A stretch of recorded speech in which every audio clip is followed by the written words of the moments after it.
Guys, ഈ കഴിഞ്ഞ 2 മാസമായിട്ട് നമ്മൾ ഭയങ്കര ഡയറ്റ് ഒക്കെ ഫോളോ ചെയ്യുന്നുണ്ട്. ആഴ്ചയിലൊക്കെ നേരത്തെ 2-3 ദിവസം കഴിക്കുന്ന ഹോട്ടൽ ഫുഡ് ഇപ്പോൾ ഒരു മാസത്തിൽ 1 തവണ 2 തവണയൊക്കെ ആക്കി കേട്ടോ.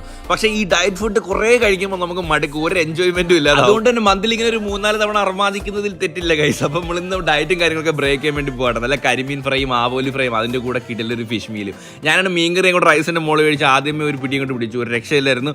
പിന്നെ നമ്മളെ സൈഡിൽ ഇരിക്കുന്ന ആ ഒരു അയല ഫ്രൈ എടുത്ത് ഒരു കടി അടിച്ചേട്ടോ, എനിക്ക് ഭയങ്കര ഇഷ്ടപ്പെട്ടു. നമ്മൾ മീൽസ് കഴിച്ചപ്പോൾ മൃദുല പറഞ്ഞത് പാൽക്കപ്പയാണ് കേട്ടോ. പാൽക്കപ്പ ഇതിന് മുമ്പ് ഒരു ദിവസം കഴിച്ചപ്പോൾ എന്റെ പൊന്നു ഗൈസ് ഇനി ജീവിതത്തിൽ കഴിക്കത്തില്ലെന്ന് വിചാരിച്ചിട്ടുണ്ട്. പക്ഷേ ഇത് ഒരു രക്ഷയില്ലാത്ത ടേസ്റ്റ് ആയിരുന്നു, എനിക്ക് ഭയങ്കര ഇഷ്ടപ്പെട്ടു. ഞാൻ വിചാരിച്ചു പുല്ല് അത് പറഞ്ഞാൽ മതിയായിരുന്നു, മീൽസ് പറയേണ്ടായിരുന്നു എനിക്ക് തോന്നിപ്പോയി. ഞാൻ എങ്ങനെയെങ്കിലും മീൽസ് മൃദുലേക്ക് അടിച്ചേൽപ്പിക്കാൻ നോക്കി, പക്ഷേ അവൾ വാങ്ങിയില്ല ഗൈസ്. ഞാൻ ആ പാൽക്കപ്പയുടെ കൂടെ നമ്മുടെ കരിമീൻ പൊള്ളിച്ചതും കൂടി കൂട്ടി ഒരു കോംബോ അടിച്ച് നോക്കി, ഒരു രക്ഷയില്ലായിരുന്നു. അത് വർക്കായതാണ്ട് അവനത് ട്രൈ ചെയ്ത് നോക്കി. അപ്പോൾ ഗൈസ് നമ്മൾ ഫുഡ് കഴിച്ചതിന്റെ ബില്ല് വന്നു 1550 രൂപയായിട്ടോ. കരിമീൻ ഫ്രൈ ഇട്ടിരിക്കുന്ന വില 550 രൂപയാണ്. എനിക്കിതിന്റെ ഈ കരിമീൻ്റെ വിലയൊന്നും എനിക്ക് അത്ര അറിയത്തില്ല. അപ്പോൾ ഇത് ഓവർ പ്രൈസ് ആണോ നോൺ പ്രൈസ് ആണോ നിങ്ങൾ താഴെ കമന്റ് ചെയ്യാട്ടോ.